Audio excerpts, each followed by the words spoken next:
คนพี่น้องเลย2 คนก็ได้ถ้า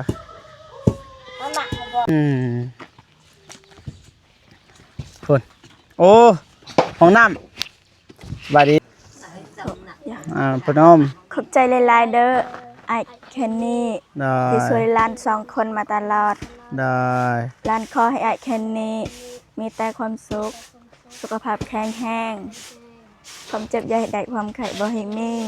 สาธุมัดเอาคือบ่ตอกเอาบ่มีตะปูบ่มีตะปูเอาอีกแล้วฮะบ่มีก็บ่มีลีลาก็เบิ่งหลักเอาไปตัดอยู่ให้อยู่ส่วนในตามเบิ่งมัดเอามัดได้อีกทนอยู่บ่ทั้งว่าแล้วเว้ยบ่เคยตะปูใช่น้อยบ่ปวนตะปู300,000น่าจะโอเคแล้วพี่น้องเอ้ยตะปู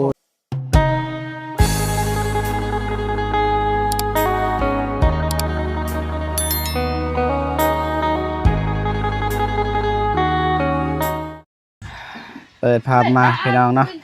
เอากราบทักทายสบายดีและสวัสดีพ่อแม่พี่น้องเบิดสุขคนพี่น้องเนาะกันยินดีต้อนรับเข้าสู่ช่องบ่าวเจ็บ Channel คือเก่าคือเดิมพี่น้องเนาะตอนนี้บ่าวเจ็บก็เดินทางมาที่บ้านน้องทวีหรือว่าน้องทวงพี่น้องเนาะซื้อข้าวให้ซองกระเป๋าหรือว่าซองสอบพี่น้องเนาะแต่ว่าตอนนี้ก็พูดพี่น้องครบทีมเลยนี่แม่เฒ่าพี่น้องทางนี้ก็อันนี้ก็บริใส่ส่งก็น่าเอาส่งหายเด้อสบายดีพ่อเฒ่าได้นี่ทางนี้ก็ตำข้าวอยู่พี่น้องตึบต่ำสมัยแต่ดึกดำบรรพ์แบบนี้แหละพี่น้องเลยสมัยพ่อแม่บ่เจ็บนี่แหละเคินว่าดังเดิมตำข้าวซัมซาซีได้นี่จักชั่วโมงตำข้าวสบายดีเด้อสบายดีจักชั่วโมงตำข้าวประมาณ5 ชั่วโมง5 ชั่วโมงปัดโธ่5 ชั่วโมงไม่ค่อยตำผู้เดียวเลยตำผู้เดียวน้องทวีเด้อลาวหันข้าวเวียกเครือแตนพี่น้องพวกเครือแตนตำจักเถือนี่บ่รวมเลย3 เถือเถือที่1ตำให้มันออกแล้วก็ไปพัดเถือที่2อีกมาตำอีกแล้วก็ไปพัดอีกป้าคืออะไรใครย่อยพี่น้องเอ้ยคู่มือบ่ตำแบบนี้อยากฟังเสียงขออนุญาตเด้อเป็นยังกับน้องทวีถึกยังถึกล้านหลานว่าน้องทวีล้านดูกับเมื่อยอยู่บ่เมื่อยจนสั่นเลยปกตินี่ตำตลอดเหรอตำตลอดน้องทวีบ่มีเงินซีบ่มีเงินซีเข้าน้องทวีก็เคยมาสอยบ่เคยแต่ว่าตอนนี้น้องทวีเฮ็ดเวียกอยู่แต่ตอนนี้เราข้าวเวียกเราบ่ได้ซอยเราซอยลุงโอเคได้ตำตลอดเลยโดยจ้ะขั้นสีแพงบ่ไปสีแพงทาง1 10 ปลายพันทาง1 10 ปลายพันทาง1ต่อ10 ปลายพันพอดีสอบ1จักพันสอบ1ตัวอย่างเฮาบ่เอานี่นะก็เอิ้นว่าอีหยังเด้เขาเปลือกบ่เฮาบ่เอาอีหยังเลยเอิ้นห้ำไม่เข้าเลยเฮาสิบ่เสียแนวนั้นก็มีฮักห้ำเฮาก็อยากได้อยากเกลือเป็ดเด้อโอเคสู้ๆเด้อโดยสู้พี่ต้นพี่น้องนี่แหละครอบครัวน้องทวีพี่น้องน้องทวีย้ายมาอยู่นี่เรียบร้อยใจละลายสู้เด้อได้มาทางนี้วันนี้พี่น้องพูดน้องทวีฟัดโท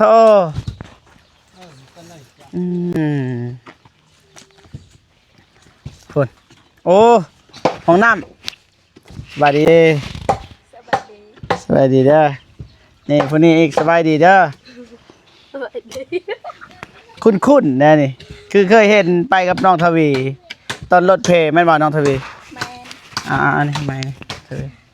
คูดเห็นยังนี่ส สบายฟังหลักเสี่ยวยังแอนนี่ แอนเพบัด แพ้บัตร แมน ปัดโทไปแอบมันยังแพ้บัตรคือโบใส่ผ้ากระตอกผ้ากระตี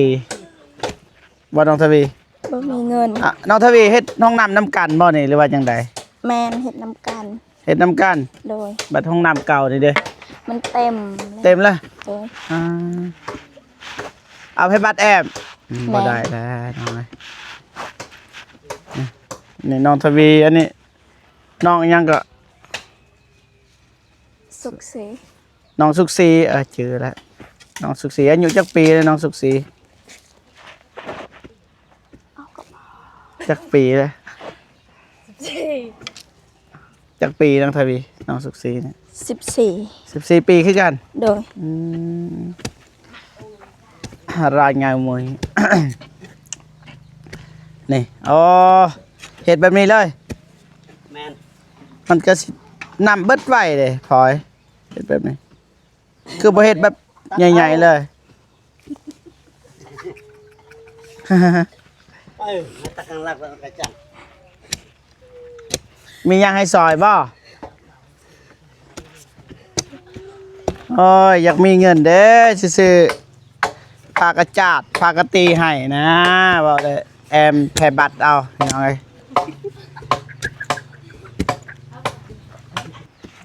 จ้ะน้องทวีคือขุดบนเลิกมาไอซีซอยมาจับกล่องให้อ้ายอ่ะสัมผัสอายเด้อ ได้ บ่ต้องนั่งขุดนี่ยืนขุดก็ได้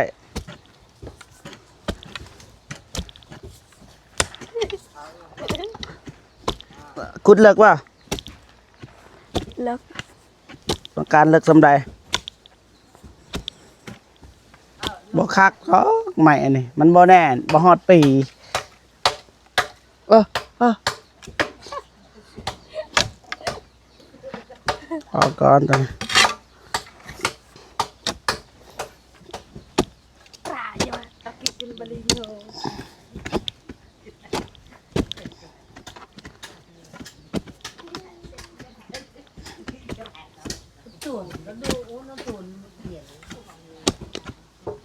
เลิกว่าน้องสบี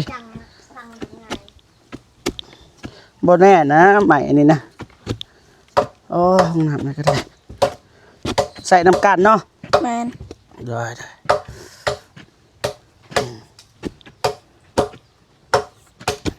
ตึบอ่ะอันนี้อัพตึบอ่ะ เลิกสำใดอยากได้เลิกสำใดหึ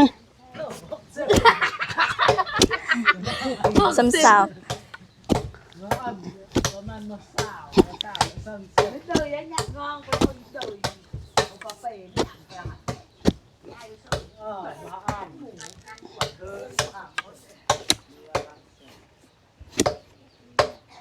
บ่คักนะห้องน้ำไปเลยบ่ดนเยอะปานนี้มันก็ลุมือนะบ่คักปานใดน้อยๆหนึงบ่ฮอด2 เมตรเม็ดเท่าใดนี่ เท่าไหร นี่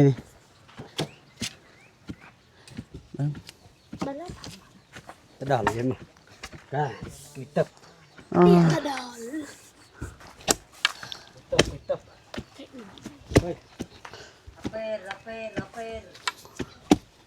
อ่ะ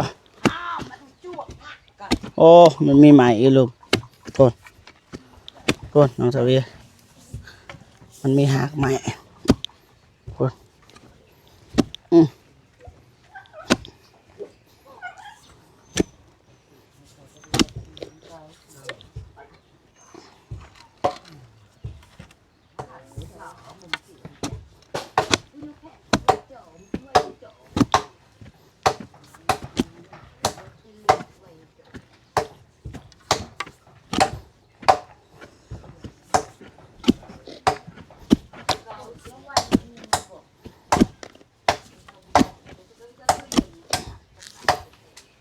พ่อละมั้ง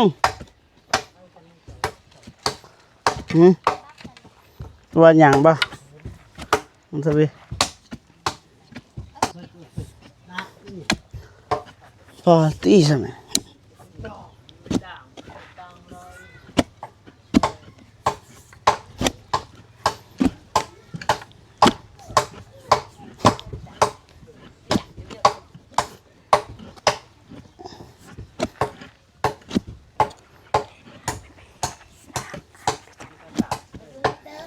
อย่าโอ้ยมันปีน้ำแหละ นี่ยังนับโอ้เจ้าขอบคุณเด้อสบายดีน้องทวีสบายดีกรอกไว้ สบายดี น้องทวงไว้น้องทวีพี่น้อง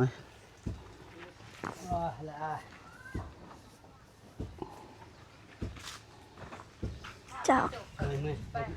chọc các em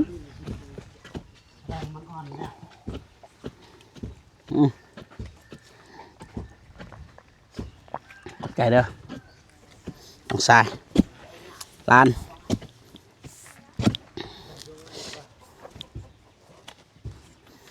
อันนี้ก็มีอย่างจำเป็นเลย ขอแล้วบ่สำนี่ โมนาย้อนอยู่ ยังอีก บ้านเลย ฮะ พอเลย พอแล้วบ่พอกับพ่อได้นี่ยังเมื่อยพอเดียวกับเมื่อยอ่ะน้องทวีเด้ ไปแล้ว พูดร้องไม่ได้ โอ้ย ผู้ช่องก็เยอะละอันน่ะอย่างมันเห็นช่อง อันนี้แหวนนี่ กระบดแล้ว หลังเรา เผา โอ้ น้ำมูให้กับบด มีใบใหม่แห่งบ่โดน อันนี้ตื้อยังอันแกระแอบยังกัน อย่างกันยังหมดขึ้นแอบ โอ้ยยัง เรียบร้อยพี่น้องเอ้ยชื่อว่าเรียบร้อยกับบ่แม่นขุดเรียบร้อย ไปน้องทวีไอ้มีแนวสิให้พักผ่อนก่อนหน่อยหนึงไปพี่น้องเอ้ยเอาสิ่งที่น้องอยากได้ข้าวสารเบิดแล้วบ่น้อง เบิด ข้าวสารน้องเบิดเลย เบิด น้องทวงเบิดแล้วบ่ข้าวกินจักคนอยู่เฮือน 7 คน 7 คน โดย อ่าอืมนี่แหละ2 เปานี่มา นี่ส่งคอยเลือกไว้เลย ให้ในหน่อยบางยานะร้านหน่อยโอ้โหน้องทวงถึกหรือว่าเสือนอ่ะน้องทวงลองใส่ป่ะ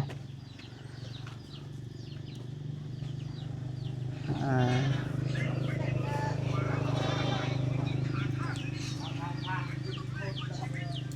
พอดีป่ะหรือว่าหน่อยโอ้โหหล่อเลย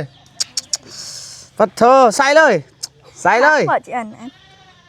นี่มาในหน่อยนี่ เบิดก็ไม่ เอาใส่ให้นี่ ถ้ามีอยู่2 อัน ก็ไม่สนับตำ เอา แห ไว้ น่งอ่านไว้ดังโอ้ยเดือดลีลา อันนั้นมาดังผ่า เอาไว้ก่อนก็ได้เอาไว้ก่อนมาแบกเข้าอันนี้ใส่เอิญเบิ่งคนมาแบกสบายดีเด้อ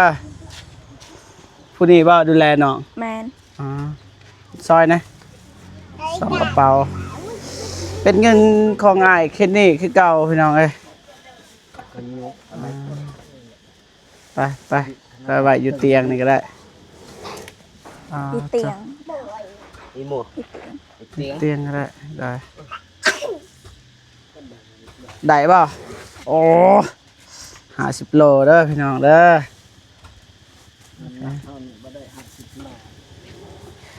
น้ำหนักบ่ได้บ่50 โลอ่ะคือแบก50 โลได้สัตว์อ๋อชะนี่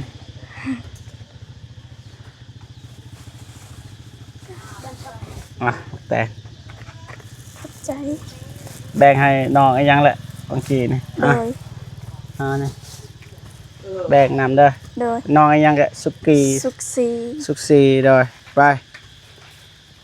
เถอะน้องเอ้ย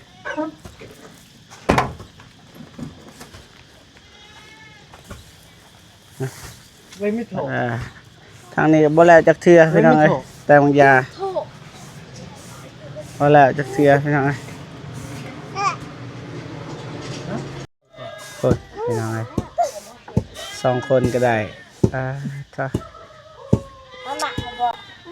พี่น้อง พี่น้องกันบ่กับน้องสุขศรีนี่ แม่น ถือกันยังน้องสุขศรีห้องน้ำก็สิใช้นำกันเลยบัดนี้ แม่น เนาะพอแล้วว่าสิใส่แพร่บัตรเอาแพร่บัตรบ่สิใส่แต่ว่าทางนั้นสูบกอกบ่อยากถ่ายบันไดพี่น้องเรียบร้อยเลยปัดเถอะคากอีหลีสุดเจ้า นั่นมีอย่าง งามบ่ ผายกังอนุญาต งามบ่ งามลูกเล็ก งามบ่งามดีใจบ่ดีใจไปเตะบานเลยเด้อ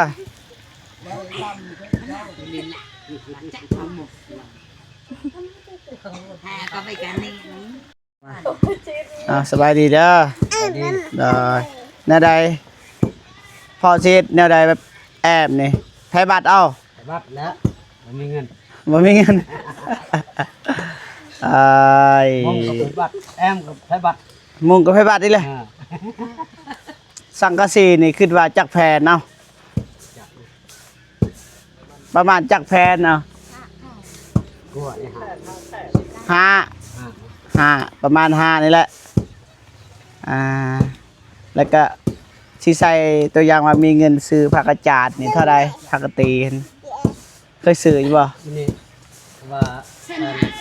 หก เส้นห้าเส้นหกบ่ เส้นหก อ่า เจ็ดนี่ เส้นเจ็ดมันก็บ่ได้แพงแน่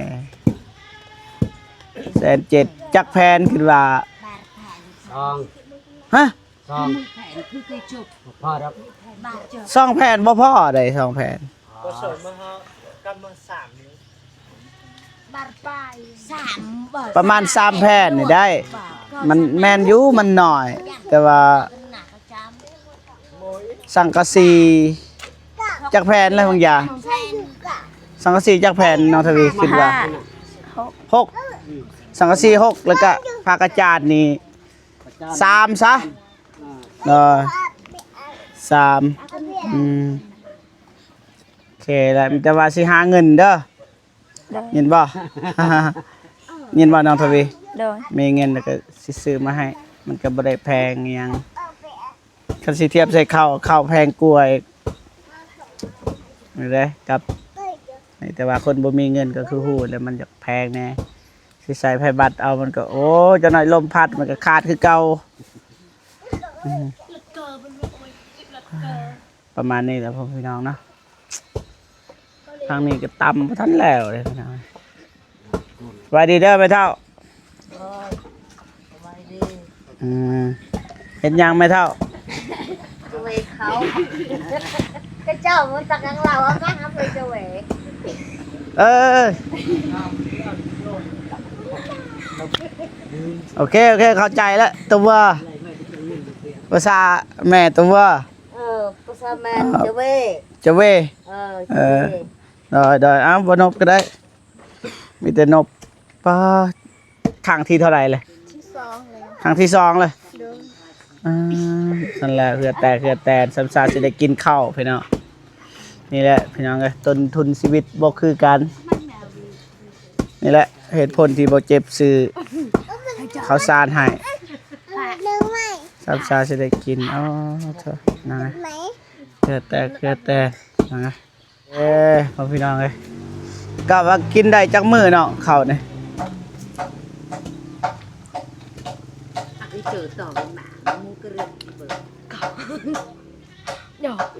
เดือนหนึ่ง จักมื้อขึ้นว่า เดือนหนึ่ง เดือนหนึ่ง โดย ครับเธอเดือนหนึ่งพี่น้องเลยอันนี้บ่เป็นข้าวของอายเด้อ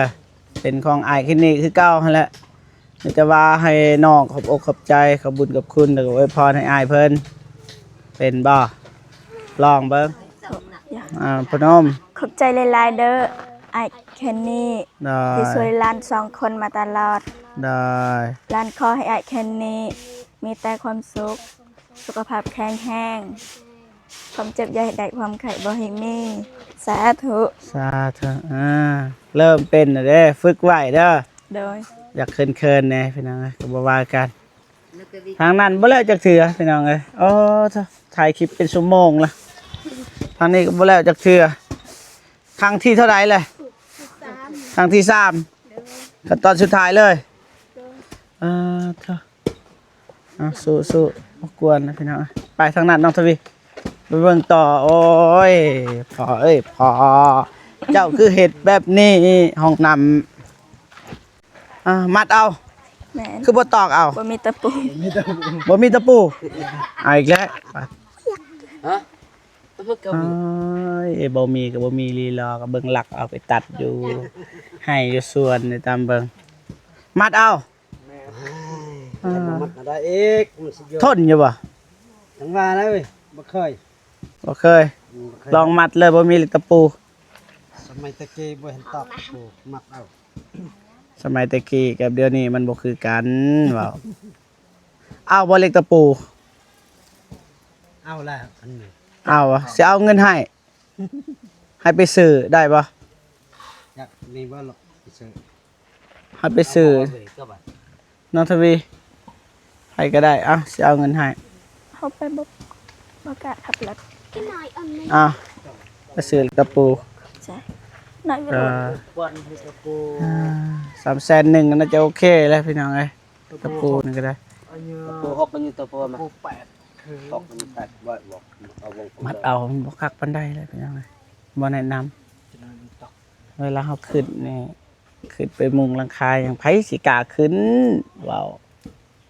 ลักกันนี่ก็ได้นี่เบาๆไปเลยสูนนึงก็บ่ได้พี่น้องเอ้ยในห้องน้ำเก่าเต็มเลยน้องทวีว่าเต็มเลยย้ายไปเฮ็ดอยู่นี่ใส่จักรครอบครัวห้องน้ำนี่ซองบ่กับน้องทวีบ่ แม่น ได้ใส่เอาเลย 2 ใส่นํกันเลย 3 ขอแต่ซอยกันรักษาความสะอาด ได้มาจกท้ายกันแล้ว ผู้ใดอยากแล่นเข้าป่ากับเขาเนาะ นี่จากร้านป้ากับเขา เบิดเท่าไหร่แล้วปูนจักสอบนี่ 2 ประหยัดขนาดบอก ให้เบิ่นไม่ก็ดอก ประหยัด เอา เป็น โล ประหยัด โลปาก ไปเหยียบด้วยน้องทวงด้วย เต็มแอบ จักมือแล้วนี่ มื้อนี้ กำลังมือหนีป่ะลังเฮ็ด คัก เฮ็ดมื้อวาน มันบ่คักเลยพี่น้องเอ้ยประมาณนี้พอพี่น้องเอ้ยเถอะมาทางนี้อีกพี่น้องเอ้ยถ่ายไปถ่ายมาทางนี้ก็บ่แล้วจักเทื่อข้างที่เท่าไรเลยข้างที่3อีกตัวนี้นี่ ครั้งที่3ครับ ตัวนี้นี่แล้วตัวนี้นี่แล้วเรียบร้อยแล้วมาทวีใหม่แต่ถ้าเอาเหล็กตะปูนะพี่น้องเอ้ยมัดเอาบ่ได้ปานใดเลยคันมีเงินก็สิซื้อผ้ากระจาดให้กับสังกะสีแต่นี่เฮาก็คือพูดเลยพี่น้องเอ้ยต้นโอเคพอพี่น้องเนาะเบาเจ็บก็ซื้อข้าวให้น้องทวีน้องทวงเป็นที่เรียบร้อยพี่น้องเนาะจังได๋ก็ขออวยพรให้อ้ายเคนนี่เนาะที่ไว้วางใจเบาเจ็บเป็นสะพานบุญตลอดมาพี่น้องเนาะจังได๋ก็ขอให้อ้ายเคนนี่จงมีแต่ความสุขสุขภาพแข็งแรงขอให้อายุมันควรยืนความเจ็บบ่ให้ได้ความขายบ่ให้มีปรารถนาสิ่งใดขอให้ได้สิ่งนั้นสาธุแล้วก็อวยพรอวยใส่ให้พ่อแม่พี่น้อง FC ใจบุญทุกท่านเนาะจงมีแต่ความสุขสุขภาพแข็งแรงเช่นเดียวกันขออายุมันควรยืนความเจ็บบ่ให้ได้ความขายบ่ให้มีเบิดสุขสุขคนสาธุเจอกันคลิปหน้าพี่น้องสำหรับคลิปนี้สบายดีเด้อพ่อแม่พี่น้องเบิดสุขสุขคนพี่น้องเนาะขออนุญาตจบคลิปแล้วก็กลับบ้านก่อนพี่น้องเพราะว่ามื้อนี้เดินทางมาคนเดียวพี่น้องเจอกันคลิปหน้าสำหรับคลิปนี้สบายดีเด้อไปบ๊ายบายพี่น้อง